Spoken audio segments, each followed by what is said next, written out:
Le titre de ce livre, c'est Les mensonges sur la dîme. Il est écrit par le bien-aimé frère Hutch Richer.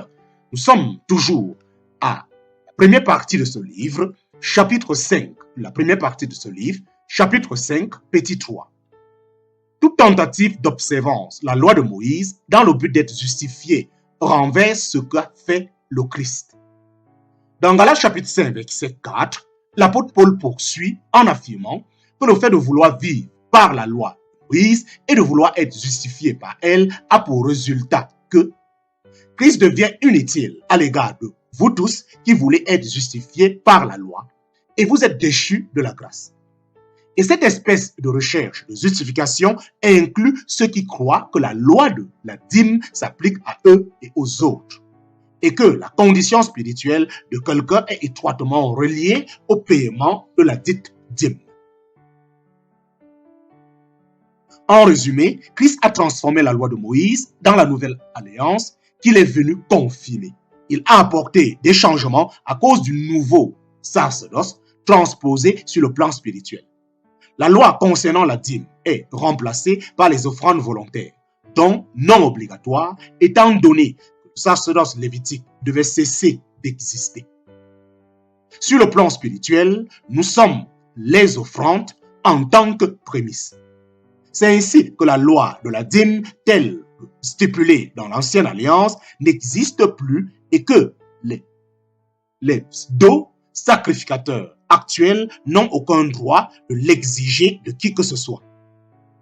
Dans le prochain chapitre, l'observance des paroles de Christ et le don pour l'amour de Christ. Dans le prochain chapitre, l'observance des paroles de Christ et le don pour l'amour de Christ, nous élaborerons sur le changement apporté par Jésus relativement à la loi de la dîme. Fin du chapitre 5, fin du chapitre 5, fin du chapitre 5.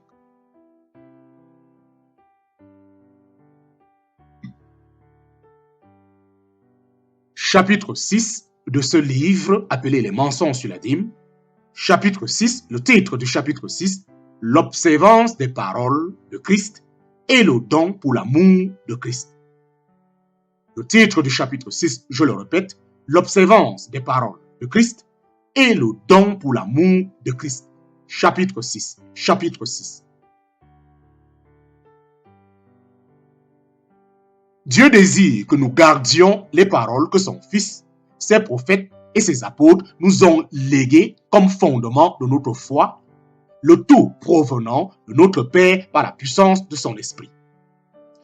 Je leur susciterai un prophète comme toi d'entre leurs frères, et je mettrai mes paroles en sa bouche, et il leur dira tout ce que je lui aurai commandé.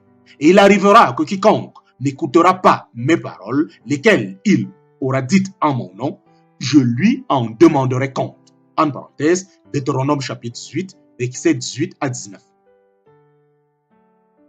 Or, j'ai mis mes paroles en ta bouche, et je t'ai couvert de l'ombre de ma main, afin que j'affermisse les cieux et que je fonde la terre et que je dise à Sion, tu es mon peuple. En parenthèse, Ésaïe chapitre 51, verset 16. Philippe trouva Nathanaël et lui dit, nous avons trouvé Jésus, qui est de Nazareth, fils de Joseph, celui duquel Moïse a écrit dans la loi et duquel aussi les prophètes ont écrit. En parenthèse, Jean chapitre 1, verset 45. La femme lui répondit, je sais que le Messie, c'est-à-dire le Christ, doit venir.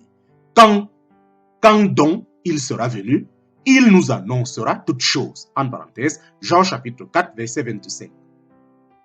Jésus donc leur dit, quand vous aurez élevé le Fils de l'homme, vous connaîtrez alors que je suis l'envoyé de Dieu et que je n'ai fait rien de moi-même. Et que je ne fais rien de moi-même, mais que je dis ces choses ainsi que mon Père m'a enseigné. Mais que je dis ces choses ainsi que mon Père m'a enseigné. En parenthèse, Jean chapitre 8, verset 28. Car je n'ai point parlé de moi-même, mais le Père qui m'a envoyé m'a prescrit ce que j'ai à dire et de quoi je dois parler. Et je sais que son commandement est la vie éternelle. Les choses donc que je dis, je l'ai dit comme mon Père me les a dites. En parenthèse, Jean chapitre 13, verset, Jean chapitre 12, verset 49 à 50. Car je leur ai donné les paroles que tu m'as données et ils les ont reçues. Et ils ont vraiment connu que je suis issu de toi et ils ont cru que tu m'as envoyé. En parenthèse, Jean chapitre 17, verset 8. Car Moïse lui-même a dit à nos pères, le Seigneur votre Dieu vous suscitera dans vos frères un prophète tel que moi. Vous l'écouterez dans tout ce qu'il vous dira. Et il arrivera que toute personne qui n'aura point écouté ce prophète sera exterminée d'entre le peuple. Et même tous les prophètes depuis Samuel et ceux qui l'ont suivi, tout autant qu'il y en a eu, qui ont parlé, ont aussi prédit ces jours. En parenthèse, Actes chapitre 3, versets 22 à 28. Vois aussi Luc chapitre 11, versets 31 à 32. Luc chapitre 11, 31 à 32. Luc chapitre 24, verset 27. Luc chapitre 24, verset 44 à 45. Jean chapitre 1, verset 17 et 45. C'est ce Moïse qui a dit aux enfants d'Israël, le Seigneur votre Dieu vous suscitera un prophète tel que moi dans vos frères. Écoutez-le, en parenthèse, Actes chapitre 7, verset 37. Et à Jésus, le médiateur, la nouvelle alliance, et au sang de l'aspersion qui prononce de meilleures choses que celui d'Abel, prenez garde de ne mépriser point celui qui vous parle. Car si ceux qui méprisaient celui qui leur parlait sur la terre ne sont point échappés, nous serions punis beaucoup plus si nous nous détournons de celui qui parle des cieux. En parenthèse, Hébreux chapitre 12, verset 24 à 25, Hébreux chapitre 2, verset 2 à 3, Hébreux chapitre 3, verset 17, Hébreux chapitre 10, verset 28 à 29. Jésus répondit et lui dit, si quelqu'un m'aime, il gardera ma parole et mon Père l'aimera et nous viendrons à lui et nous ferons notre demeure chez lui.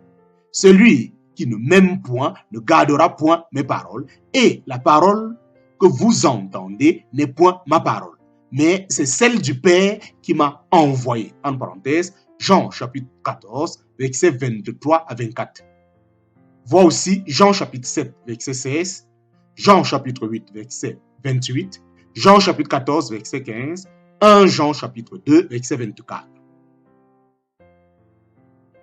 Je suis venu au monde pour en être la lumière, afin que quiconque croit en moi ne demeure point dans les ténèbres. Et si quelqu'un entend mes paroles et ne les croit point, je ne le juge point, car je ne suis point venu pour juger le monde, mais pour sauver le monde. Celui qui me rejette et ne reçoit point mes paroles, il a qui le juge. Il a qui le juge. La parole que j'ai annoncée sera celle qui le jugera au dernier jour. Car je n'ai point parlé de moi-même, mais le Père qui m'a envoyé m'a prescrit ce que j'ai à dire et de quoi je dois parler. Et je sais que son commandement est la vie éternelle. Les choses donc que je dis, je les dis comme mon Père me les a dites. En parenthèse, Jean chapitre 12, verset 46 à 50.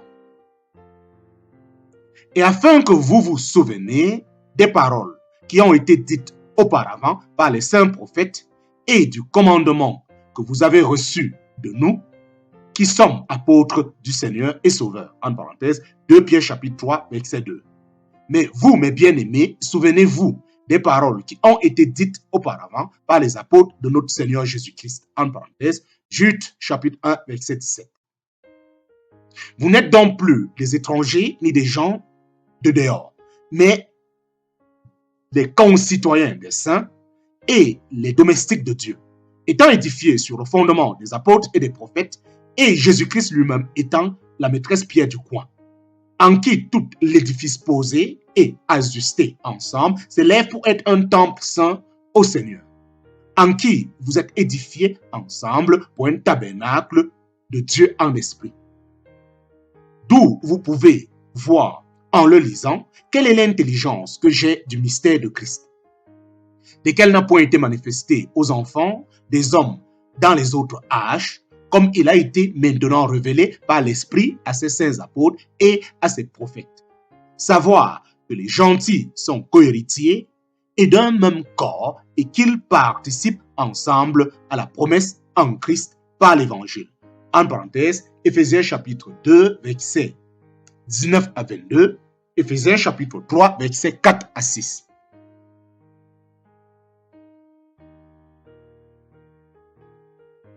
Et étant celui qui plante, que celui qui arrose, et étant celui qui plante, que celui qui arrose, ne sont qu'une même chose. Mais chacun recevra sa récompense selon son travail, car nous sommes ouvriers avec Dieu, et vous êtes le labourage de Dieu, et l'édifice de Dieu. Selon la grâce de Dieu qui m'a été donnée, j'ai posé le fondement comme un sage architecte et un autre édifie dessus. Mais que chacun examine comment il édifie dessus. Car personne ne peut poser d'autre fondement que celui qui est posé, lequel est Jésus-Christ. En parenthèse, 1 Corinthiens chapitre 3, versets 8 à 11. Si vous faites quelque chose, n'importe quoi, qui ne soit pas édifié sur Christ, qui n'obéisse pas à la parole de Dieu et qui ne soit pas sous la conduite du Saint-Esprit, vous auriez beau posséder le plus impressionnant des manoirs, il aura aussi peu de valeur qu'un vieux cabanon crasseux et branlant. Ne donnerons-nous pas par la foi, ne donnerons-nous pas par la foi, n'agirons-nous pas par la foi à cause de notre foi et de notre amour pour le Seigneur et pour nos frères et sœurs? Donnez à celui qui te demande, donne à celui qui te demande et ne te détourne point de celui qui veut emprunter de toi. En parenthèse, Matthieu chapitre 5, verset 42.